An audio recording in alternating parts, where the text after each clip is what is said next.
नमस्कार, आप देख रहे हैं इंस्टाफीड। पंडित जी, आपका बहुत बहुत स्वागत है हमारे चैनल पे। इतने लोग हैं इस बार बहुत ज्यादा एकदम चिंता में फंसे हैं क्योंकि बहुत सारे सवाल हैं दिवाली को लेकर। इस साल बहुत ज्यादा लोगों के दिमाग में संशय है और धनतेरस को लेकर भी है, तो उसी को लेकर आज से आज बातचीत करेंगे। आपसे जानना चाहेंगे कि जो दिवाली उसकी शुरुआत हो जाती है धनतेरस से, तो उससे पहले हम जानना चाहेंगे, आप हमारी जनता को बताइए, व्यूअर्स को, कि धनतेरस का क्या महत्व है। बहुत ही सुंदर प्रश्न है आपका, जनहित से संबंधित और जनमानस को कोई संदेह ना हो, इसलिए यह प्रश्न अति उत्तम है।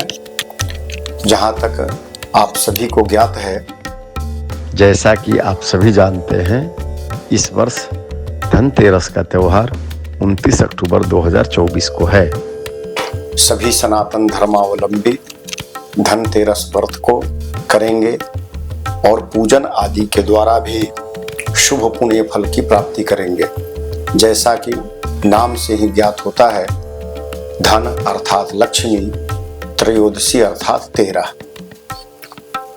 आज ही के दिन अर्थात धन त्रयोदशी के दिन ही माता भगवती लक्ष्मी जी का आविर्भाव इस पृथ्वी पर हुआ था।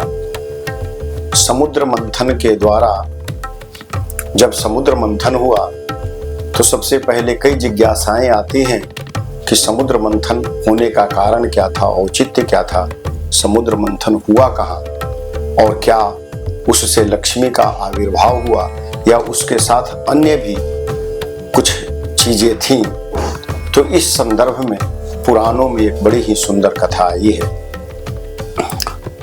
हिंद महासागर, जिसको कालांतर में प्राचीन काल में क्षीर सागर का नाम दिया गया था, जब स्वर्ग श्रीहीन हो गया, इंद्र संतप्त होने लगे, असुरों ने इंद्र आसन छीन लिया, इंद्र पराजित हो गए असुरों के द्वारा, तो भगवान श्री हरि विष्णु ने एक माया रची और असुरों को और देवताओं को एकत्रित कर कहा कि आप जब क्षीर मंथन करेंगे, सागर मंथन करेंगे, तो इससे अमृत निःसरित होगा और अमृत का पान समान रूप से देवताओं और राक्षसों को मैं स्वयं अपने हाथ से कराऊंगा। असुर अत्यंत प्रसन्न हुए, देवता भी प्रसन्न हुए। हिंद महासागर, जो क्षीर सागर के नाम से जाना जाता था, भगवान स्वयं श्री हरि कच्छप का अवतार अर्थात कछुआ का अवतार ग्रहण करे। जैसा कि आपको ज्ञात है, 24 अवतारों में कच्छप अवतार का वर्णन भी आया है। उस कच्छप के ऊपर सुमेरु पर्वत को मथनी बनाया गया और बासुकी नाग को रस्सी बनाया गया।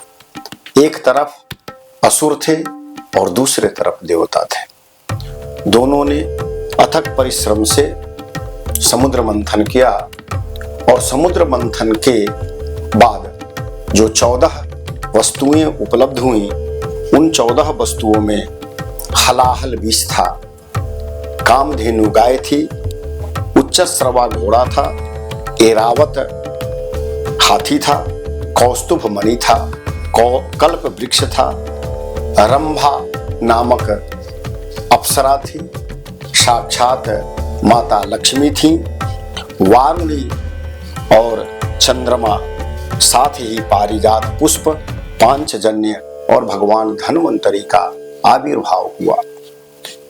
हलाहल विष को भगवान शिव ने धारण किया, एरावत को इंद्र को प्रदान किया गया। अब जब अमृत पान कराने की बेला आई तो असुरों ने अमृत कलश को छीन लेना चाहा देवताओं से।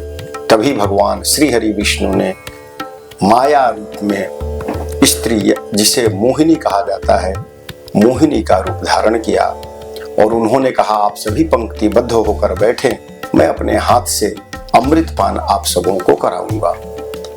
भगवान श्री हरि ने मोहिनी के रूप में सभी देवताओं को अमृत पान कराया, किंतु उन देवताओं की श्रृंखला में ही राहु नाम का एक असुर भी बैठा हुआ था।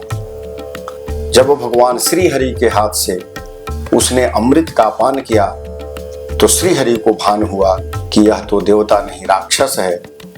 तब सुदर्शन चक्र के द्वारा राहु के मस्तक का छेदन कर दिया गया, किंतु अमृत उसके कंठ तक आ चुका था, इसलिए राहु सदा सदा के लिए अमृत हो गया, अर्थात राहु की मृत्यु नहीं हो सकती। फिर भगवान श्री हरि ने राहु का सिर छेदन कर दिया, इसलिए राहु और केतु दो ग्रहों का आविर्भाव हुआ। भगवती लक्ष्मी का जन्म उत्सव भी धन त्रयोदशी को मनाया जाता है। कथा में वर्णन है कि लक्ष्मी का आविर्भाव समुद्र मंथन से हुआ और भगवान धन्वंतरी जो आयुर्वेद के जनक हैं, जो आयुर्वेद के देवता हैं, जिनके उपलक्ष्य में भारत की सरकार आयुर्वेद दिवस मनाती है, भगवान धन्वंतरी की पूजा भी वैद्यशाला आदि में करने का विधान आया है। पंडित जी, आपने ये तो हमें बता दिया, हमारे व्यूअर्स को बता दिया कि क्या विधान है, क्या महत्व है, हमारे व्यूअर्स को पता चल गया। मगर आखिर किन खास बातों का हमें धनतेरस के दिन ध्यान रखना चाहिए और ऐसी क्या खास चीजें जो हमें करनी चाहिए धनतेरस के दिन? धनतेरस को शाम को दीप दान करना चाहिए, भगवती लक्ष्मी की आराधना करनी चाहिए, श्री सूक्त कनकधारा आदि का पाठ करना चाहिए और रात्रि में विष्णु सहस्रनाम आदि के पाठ करने से भी अत्यंत शुभ पुण्य फल की प्राप्ति होती है। इस दिन स्वर्ण आदि खरीदने का भी विधान है। यदि धातुओं के बर्तन आदि खरीदने का विधान ना हो, यदि किसी के पास इतनी लक्ष्मी ना हो जो वह स्वर्ण खरीद सके, रजत खरीद सके, चांदी खरीद सके, आभूषण खरीद सके, तो ऐसी स्थिति में उसे कम से कम पैसे में झाड़ू जरूर खरीदना चाहिए। झाड़ू खरीदने का भी धनतेरस में अत्यंत लाभ माना गया है। इसके अतिरिक्त दीपावली में गणपति लक्ष्मी की पूजा करते हैं हम सभी, तो गणपति और लक्ष्मी जी के प्रतिमा का भी क्रय इस दिन करने से बहुत ही शुभ फल की प्राप्ति होती है। इसके अलावा दीपावली के समस्त सामग्रियों का क्रय भी, जैसे खील, बतासा आदि का क्रय भी इस दिन करना चाहिए। जी पंडित जी, कोई विशेष राशि के लिए भी कुछ है कि क्या, जिससे बताया जाता है किस विशेष राशि को कुछ ये खरीदे तो ज्यादा लाभ होगा? भगवान की कृपा सभी राशियों के जातक पर पड़े, ऐसी मेरी शुभकामना है। 12 राशियां हैं, मेष से लेकर मीन तक। लक्ष्मी की कृपा सब पर हो, सभी को लक्ष्मी चाहिए। इस हेतु यदि संभव हो तो सभी राशि के लोग अपने अपने शक्ति और सामर्थ्य के अनुसार स्वर्ण आभूषण का क्रय करें। कोशिश ये करनी चाहिए कि यदि स्वर्ण ना हो तो रजत, रजत ना हो तो कांसा, कांसा ना हो तो पीतल, किंतु लोहे से बने हुए धातु का क्रय इस दिन नहीं करना चाहिए।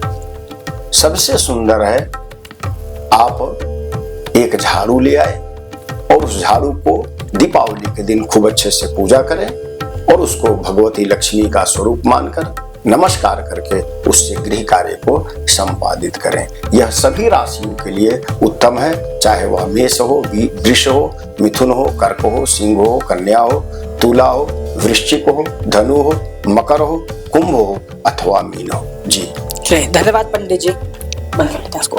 ये तो